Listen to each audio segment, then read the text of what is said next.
And this week I have David Snelling and Kurtis Murphy. I've never done anything like this before, so we'll take your lead.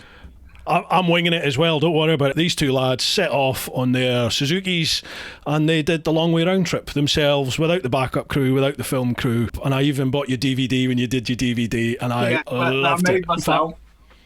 There you go. Got it. He's still got There it. it is there. Oh, he's got it. Yeah, absolutely. Nobody has a copy of that. It's like you and like my mum.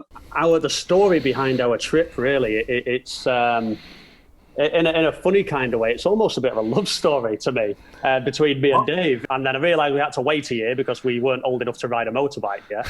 It's 21 in the UK. So I thought, right, well, as soon as we turn 21, then we're going to do it. By the age of 22, we set off on this global trip, trying to see find ourselves, I suppose, coming of age and just, become a man. More so for me than Dave. Dave was already a man by that point.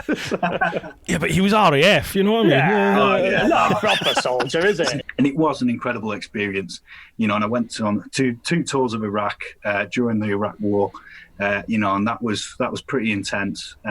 But it was sort of like, I remember I came home one Christmas and my brother's actually 6 years older than me, and he was a big biker, like really into his bikes, and he bought the Long Way Round when it had just come out on DVD. Like, he got it for Christmas. He was so excited, and we sat down and we watched it together. And he said to me then, could we do something like this? And I was just like, no, you could never do something like this. I'm not doing this to complete it.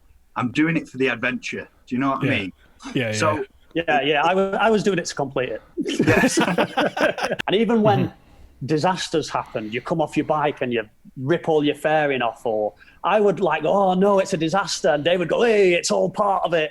And I'd be like, no, we've now got to fix this. And I think what between us somehow, I had everything in order enough to get us through, and Dave actually made the whole thing enjoyable. You can do it. You can just get on a bike.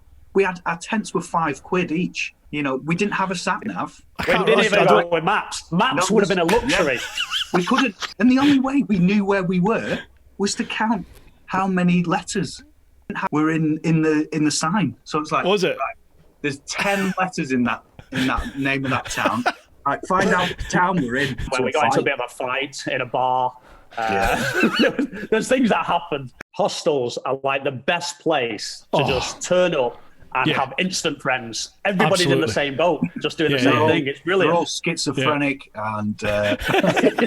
I just seem to find all the hostels with the alcoholics and the people with severe substance abuse problems. That's the ones I find. You know what that is, Bruce? You are the alcoholic in that room. And I have a totally different viewpoint on it now, that people will help each other. I think ultimately, despite what all the media and all the nonsense says, people are good overall. Yeah. Absolutely, yeah. And then this random guy just pulls up next to us in a van, and just gets out and just goes, "No, you not stay here.